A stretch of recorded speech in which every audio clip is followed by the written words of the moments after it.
Hey guys, it's Sean here from Micro Budget Film Lab, and last week I started a conversation about filmmaker paralysis, and what I thought were the three ways, what I proposed were the three ways in which people are paralyzed: the financial paralysis, organizational paralysis, and creative paralysis.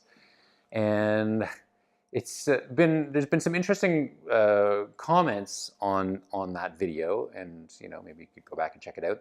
That have been enlightening for me. Really, kind of interesting stuff.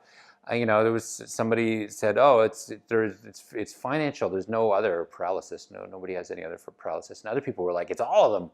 I'm paralyzed by all of them." So clearly, there are different experiences out there, but people, nobody said that there was something that I was missing, which I thought was interesting, and I'm happy that I didn't miss something, and I would have happily brought it forward if I had. But I want to talk about the financial side of it because as the first one, because it's sort of, in a sense, it's the biggest one. Let's get the big things out of the way. Just put that aside.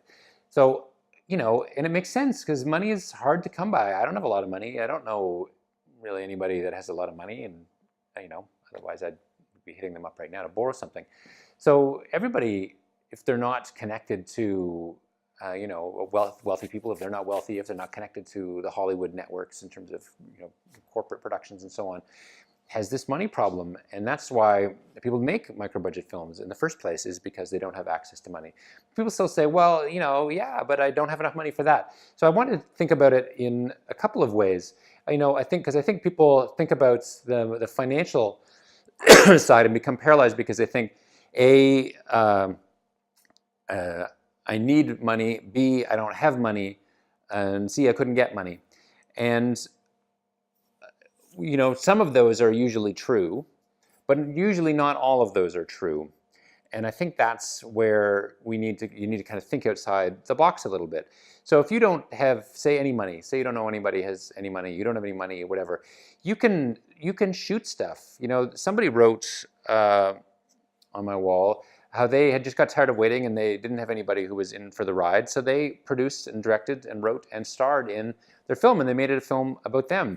You just need to be creative, and you can shoot it, like this. I'm shooting this on an old iPhone, like iPhone 5 or something. I know it's like, oh my God, it's like 3 years old, but and it's the front side camera, so I'm looking at myself right now talking, and the quality of the backside camera is actually not too bad on these if you need to shoot something, because in the end, like, people should go back and watch a movie like Celebration, which was made at the time for about $100,000. It's one of the Dogma films. I really like it. It's it was one of my favorite films when I saw it, and it looks like garbage. It's terrible. I mean, it's shot, I don't know what they shot it on, but it looks like cheap video, and you get better quality video now out of your smartphone, and it's kind of amazing to me that you can do this. And so you need to, if you've got a story that you can tell, think about how you can tell it with no money, with just you and your neighbor, with just you and your brother or sister or husband or wife or whatever. Tell that story that you don't need any money for, other than the money that it costs you to live, that you have to spend anyway.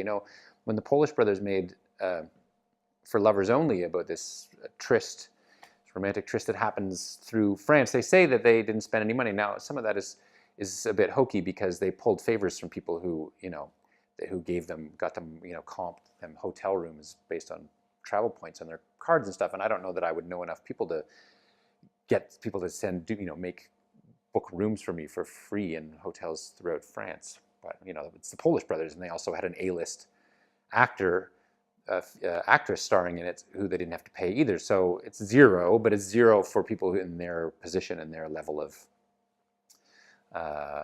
reputation and experience and awards and prestige and so on. And most of us aren't there.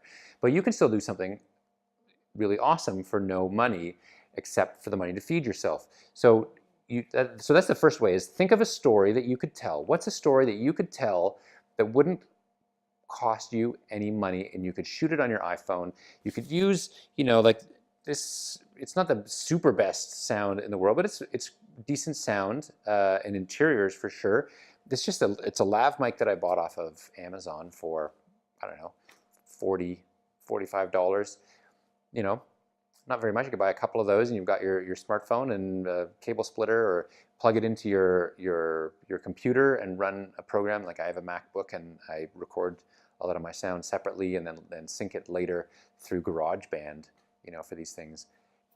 It's perfectly doable and workable stuff. And the reality is, like with Celebration, which is why I brought it up, is if it's a great story, well done, shot, as professionally as you can with, lights. You can do a lot with, minimal lights, China balls, LEDs that you can buy off Amazon. From Polaroid, you can buy an LED bank that's adjustable color temperature as well as adjustable brightness for like $150. You can do a lot with almost no money at all if you're there. But on the other hand, when people think, I think people often think we in North America especially are very individualistic in how we think about things, and we need to break outside of that and understand that we can create teams of people who are as committed as we are and are in for the long haul. And so when you think about, oh well, yeah, sure, I could shoot something on my iPhone, but my story needs more than an iPhone, and it needs more than a Panasonic LED light and a made in China variety store, little LED lights on a stuck to a 2x4 or whatever. I need more than that. I need some substantial stuff that's going to cost me $15,000, $10,000, say. But then you have to think about how to bring other people on board and inspire other people. If you bring on board, do you know other people who are filmmakers and want to be filmmakers in different aspects of the filmmaking process? Actors who want to be lead actors and have a chance to make a great movie as a lead character in a feature film. Producers who want a producing credit so that it'll be easier for them next time when they want to go get financing. People who want to be a director of photography. All these people you can go to and bring them on board and say, look, we can make a feature film together, but what we need is 5 people to put in $2,000 each. And we've got a $10,000 movie all of a sudden. And hey, $2,000 is a lot easier to swallow than $10,000, which is a lot. $2,000 is, that's big credit card debt for a lot of people. But even if it's not, if you don't have kids, it's harder if you have kids, but can you take a part-time job? Can you find ways, working one extra night a week, and that money goes into a separate bank account specifically for your film? Or you're going to have people over for dinner parties. Once a month, you're going to have a dinner party, and you're going to charge your friends $20 to come over, and you're going to have 10 friends come over, and there's $200 right there, and you've spent, $15, $20 on food. And you're going to bank that money in a separate bank account so that it's separate and you can see it go up. So you're making like $200 a month. You have one dinner a month, $200, $200 a month or thereabouts, and you do it over a period of a couple years. You start it while you're still in development on the script, and through that process, which can take you 8, 9 months, some 10 months, longer potentially. You do it. Maybe not during the production process, that might be a bit crazy, but in the pre-production process, you do it in the post-production process, and suddenly you've raised and covered that $2,000. So if you think about it in terms of thinking outside the box of bringing other people in and novel ways to raise money, that also is a possibility. So there are ways to approach financing that don't have to paralyze you, in which money can be a way even to bring people in. People think about crowdfunding, for instance, is a way to raise money, and it does raise money, but they think about it in terms of money, and so people come up with these crazy goals. I'll see these people, they'll put up like, oh, we're trying to raise $40,000, and they haven't thought through, like, how many friends do I have who have money? How much money would each of those friends give? And like, be really serious about it and break it down and, calculate in a very kind of bloody-minded way what they can actually raise. But more than that, using that fundraising process, using the dinner parties,